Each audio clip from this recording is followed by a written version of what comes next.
There was always a considerable delay in exchanging information, and I knew all his calls and mail were being monitored. Some news, therefore, was related back to him in coded messages via his father in weekly telephone chats. Although I wanted to concentrate on particular aspects of his original police interrogation and evidence, it became obvious that Stephen at times just wanted to pour his heart out. He was in the midst of a recurring nightmare, and at that time I probably represented his only lifeline. He was a simple youth from a simple background, a young innocent thrown into a difficult and very dangerous adult world, and one that he'd been forced to accept. I pushed him again to write and explain about his early hours of detention in 1973, and received the following account. I was led downstairs after giving my statement and locked in one of the holding cells. My bed was a large wooden bench about 6 by 3 feet. It had a filthy blanket tossed over one corner, and from the smell of it, I would say it hadn't been washed since the day it was first put there. The only other item in the cell was a toilet, a true luxury for its day, as I was to learn later. Even though I was fairly snug in this dimly lit cell, sleep was impossible. At intervals of about 15 minutes, I was asked if I was all right. I said I was, and then Charlesworth and another PC came in. They asked for a sample of pubic hair and head hair.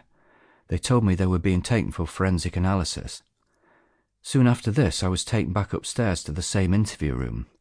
Fingernail scrapings were then taken with the pointed blade of a surgical knife. This operation was not without some pain and discomfort, enough to cause me to pull my fingers away. I was told it had to be done and to keep still, but I think the sadistic sod took great pleasure in my pain. As each fingernail was scraped, the contents were put into a separate envelope and labelled. With the tips of my fingers still stinging and spots of blood showing beneath my nails, I was returned to the cell. About another half hour went by, and another 2 visits were made to make sure I was okay. The next interruption was again to take me away from my cell and any hope of sleep. Where to now, I wondered. But my question was soon answered. I was bustled into a van and taken to Buxton Police Headquarters. On my way out, I caught a brief glimpse of the station clock, and it was about 3 a.m. I was pushed out of the door to be met by the cold and black of early morning. A yellow transit van with black one-way windows waited at the curb. I was flanked by 2 police officers and driven away to Buxton. I think it took us about 20 minutes to get there.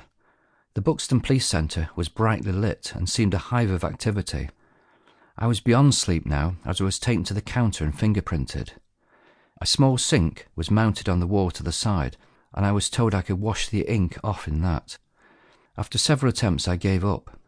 My fingers seemed as black as when I had started. I was then taken along and put in a very large cell. The door slammed behind me, and I was left there with my thoughts. It was several days before I realised that I was not going to be let out, and when Wendy died, it reduced the chances of the police finding out who was really responsible. As I started to grow used to my surroundings, I realised this cell was worse than the one at Bakewell. Although much cleaner, the only means of sleeping was on an angled concrete slab topped in wood and no more than 2 feet wide.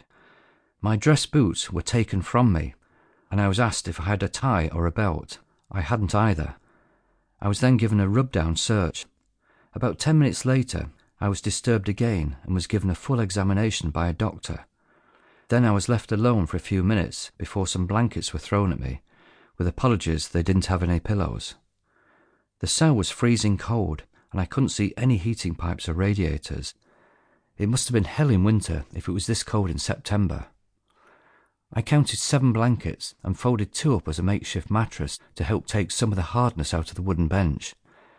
I used 2 more as pillows and 3 to cover myself up.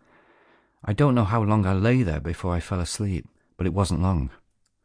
I woke to the sound of the door being unlocked, and a pint-sized mug of lukewarm tea and a blue plastic plate with 2 burnt slices of toast were thrust at me. Time dragged slowly by.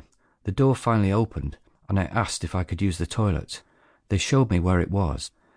I was told it was a good job there were only 2 of us in the cells, otherwise it would have meant a longer wait. I spent much of the time pacing my cell like a caged animal. I had not been asked to remove my boots when I returned from the toilet, so at least my feet were warm.